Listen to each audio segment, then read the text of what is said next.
Les mille et une nuits, tome 1, chapitre 7. Histoire du roi grec et du médecin Douban.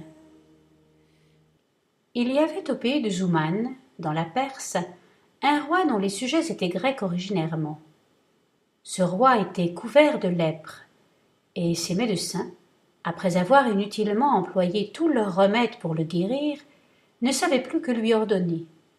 Lorsqu'un très habile médecin, nommé Douban, arriva dans sa cour. Ce médecin avait puisé sa science dans les livres grecs, persans, turcs, arabes, latins, syriaques et hébreux. Et outre qu'il était consommé dans la philosophie, il connaissait parfaitement les bonnes et les mauvaises qualités de toutes sortes de plantes et de drogues. Dès qu'il fut informé de la maladie du roi, et qu'il eut appris que ses médecins l'avaient abandonné, il s'habilla le plus proprement qu'il lui fut possible, et trouva moyen de se faire présenter au roi. « Sire, lui dit-il, je sais que tous les médecins dont votre majesté s'est servie n'ont pu la guérir de sa lèpre. Mais si vous voulez bien me faire l'honneur d'agréer mes services, je m'engage à vous guérir sans breuvage et sans topique. » Le roi écouta cette proposition. « Si vous êtes assez habile homme, répondit-il, pour faire ce que vous dites, je promets de vous enrichir, vous et votre postérité. Et sans compter les présents que je vous ferai, vous serez mon plus cher favori. Vous m'assurez donc que vous m'ôterez ma lèpre, sans me faire prendre aucune potion et sans m'appliquer aucun remède extérieur ? Oui, sire, répartit le médecin. Je me flatte d'y réussir, avec l'aide de Dieu. Et dès demain, j'en ferai l'épreuve. En effet, le médecin Douban se retira chez lui et fit un mail qu'il creusa en dedans par le manche, où il mit la drogue dont il prétendait se servir. Cela étant fait, il prépara aussi une boule de la manière qu'il la voulait, avec quoi il alla le lendemain se présenter devant le roi. Et, se prosternant à ses pieds, il baisa la terre. En cet endroit, Scheherazade, remarquant qu'il était jour, en avertit Schahriar et se tut. « En vérité, ma sœur, dit alors Dinarzade, je ne sais où vous allez prendre tant de belles choses. »« Vous en entendrez bien d'autres demain, répondit Scheherazade, si le sultan, mon maître, a la bonté de me prolonger encore la vie. » Schahriar, qui ne désirait pas moins ardemment que Dinarzade d'entendre la suite de l'histoire du médecin Douban, n'eut garde de faire mourir la sultane ce jour-là. 12e nuit. La 12e nuit était déjà fort avancée lorsque Scheherazade reprit ainsi le fil de l'histoire du roi grec et du médecin Douban. « Sire, le pêcheur, parlant toujours au génie qu'il tenait enfermé dans le vase, poursuivit ainsi. Le médecin Douban se leva, et après avoir fait une profonde révérence, dit au roi qu'il jugeait à propos que sa majesté montât à cheval et se rendit à la place pour jouer au mail. Le roi fit ce qu'on lui disait. Et lorsqu'il fut dans le lieu destiné à jouer au mail à cheval, le médecin s'approcha de lui avec le mail qu'il avait préparé et le lui présentant. « Tenez, sire, lui dit-il, exercez-vous avec ce mail, en poussant cette boule avec, par la place, jusqu'à ce que vous sentiez votre main et votre corps en sueur. Quand le remède que j'ai enfermé dans le manche de ce mail sera échauffé par vos mains, il vous pénétrera par tout le corps. Et sitôt que vous suerez, vous n'aurez qu'à quitter cet exercice, car le remède aura fait son effet. Dès que vous serez de retour en votre palais, vous entrerez au bain, et vous vous ferez bien laver et frotter. Vous vous coucherez ensuite, et en vous levant demain matin, vous serez guéri. » Le roi prit le mail et poussa son cheval après la boule qu'il avait jetée. Il la frappa. Elle lui fut renvoyée par les officiers qui jouaient avec lui. Il la refrappa, et enfin le jeu dura si longtemps que sa main en sua aussi bien que tout son corps. Ainsi, le remède enfermé dans le manche du mail opéra comme le médecin l'avait dit. Alors, le roi cessa de jouer, s'en retourna dans son palais, entra au bain et observa très exactement ce qui lui avait été prescrit. Il s'en trouva fort bien, car le lendemain en se levant, il s'aperçut avec autant d'étonnement que de joie que sa lèpre était guérie, et qu'il avait le corps aussi net que s'il n'eût jamais été attaqué de cette maladie. D'abord qu'il fut habillé, il entra dans la salle d'audience publique, où il monta sur son trône et se fit voir à tous ses courtisans que l'empressement d'apprendre le succès du nouveau remède y avait fait aller de bonne heure.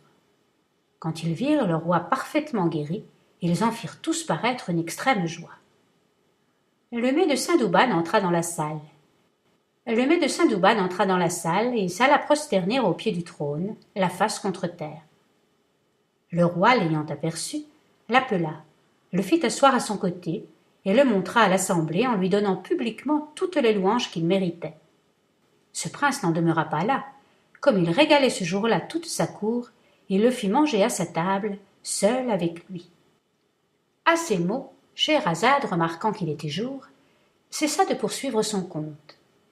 « Ma sœur, dit Dinarzade, je ne sais quelle sera la fin de cette histoire, mais j'en trouve le commencement admirable. »« Ce qui reste à raconter en est le meilleur, répondit la sultane, et je suis assurée que vous n'en disconviendrez pas, si le sultan veut bien me permettre de l'achever la nuit prochaine. » Schahriar y consentit et se leva fort satisfait de ce qu'il avait entendu. 13e nuit. Vers la fin de la nuit suivante, Scheherazade, pour contenter la curiosité de sa sœur Dinarzade, continua, avec la permission du sultan son seigneur, l'histoire du roi grec et du médecin Douban.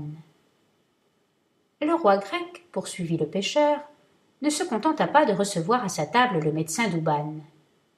Vers la fin du jour, lorsqu'il voulut congédier l'assemblée, il le fit revêtir d'une longue robe fort riche et semblable à celle que portaient ordinairement ses courtisans en sa présence. Outre cela, il lui fit donner 2000 sequins. Le lendemain et les jours suivants, il ne cessa de le caresser. Enfin, ce prince, croyant ne pouvoir jamais assez reconnaître les obligations qu'il avait à un médecin si habile, répandait sur lui tous les jours de nouveaux bienfaits. Or, ce roi avait un grand vizir qui était avare, envieux et naturellement capable de toutes sortes de crimes. Il n'avait pu voir sans peine les présents qui avaient été faits au médecin, dont le mérite d'ailleurs commençait à lui faire ombrage. Il résolut de le perdre dans l'esprit du roi. Pour y réussir, il alla trouver ce prince et lui dit en particulier qu'il avait un avis de la dernière importance à lui donner. Le roi, lui ayant demandé ce que c'était, « Sire, lui dit-il, il est bien dangereux à un monarque d'avoir de la confiance en un homme dont il n'a point éprouvé la fidélité. En comblant de bienfaits le médecin Douban, en lui faisant toutes les caresses que votre majesté lui fait, vous ne savez pas que c'est un traître qui ne s'est introduit dans cette cour que pour vous assassiner. » « De qui tenez-vous ce que vous m'osez dire ?» répondit le roi.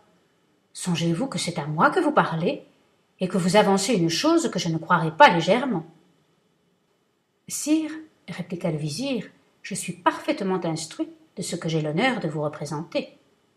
Ne vous reposez donc plus sur une confiance dangereuse. Si votre majesté dort, qu'elle se réveille, car enfin, je le répète encore, le médecin Douban n'est parti du fond de la Grèce, son pays. Il n'est venu s'établir dans votre cour que pour exécuter l'horrible dessein dont j'ai parlé. « Non, non, vizir, interrompit le roi, je suis sûr que cet homme que vous traitez de perfide et de traître est le plus vertueux et le meilleur de tous les hommes. Il n'y a personne au monde que j'aime autant que lui. Vous savez par quel remède, ou plutôt par quel miracle il m'a guéri de ma lèpre. S'il en veut à ma vie, pourquoi me l'a-t-il sauvée? Il n'avait qu'à m'abandonner à mon mal, je n'en pouvais échapper. Ma vie était déjà à moitié consumée. Cessez donc de vouloir m'inspirer d'injustes soupçons. Au lieu de les écouter, je vous avertis que je fais dès ce jour à ce grand homme, pour toute sa vie, une pension de 1000 sequins par mois. Quand je partagerai avec lui toutes mes richesses et mes états mêmes, je ne le payerai pas assez de ce qu'il a fait pour moi. Je vois ce que c'est, sa vertu excite votre envie, mais ne croyez pas que je me laisse injustement prévenir contre lui. Je me souviens trop bien de ce qu'un vizir dit au roi Sindbad, son maître, pour l'empêcher de faire mourir le prince son fils. Mais, sire, ajouta Scheherazade, le jour qui paraît me défend de poursuivre. Je sais bon gré au roi grec, dit Dinarzade, d'avoir eu la fermeté de rejeter la fausse accusation de son vizir. Si vous louez aujourd'hui la fermeté de ce prince, interrompit Scheherazade, Vous condamnerez demain sa faiblesse, si le sultan veut bien que j'achève de raconter cette histoire. » Le sultan, curieux d'apprendre en quoi le roi grec avait eu de la faiblesse, différa encore la mort de la sultane. 14e nuit. « Ma sœur, s'écria Dinarzade sur la fin de la 14e nuit, reprenez, je vous prie, l'histoire du pêcheur. Vous en êtes demeuré à l'endroit où le roi grec soutient l'innocence du médecin Douban et prend si fortement son parti. Je m'en souviens, répondit Scheherazade. Vous en allez entendre la suite. Sire, continua-t-elle en adressant toujours la parole à Schahriar, ce que le roi grec venait de dire touchant le roi Sindbad piqua la curiosité du vizir qui lui dit « Sire, je supplie votre majesté de me pardonner si j'ai eu la hardiesse de lui demander ce que le vizir du roi Sindbad dit à son maître pour le détourner de faire mourir le prince son fils. » Le roi grec eut la complaisance de le satisfaire. « Ce vizir, répondit-il, après avoir représenté au roi Sindbad que sur l'accusation d'une belle-mère, il devait craindre de faire une action dont il pût se repentir, lui conta cette histoire.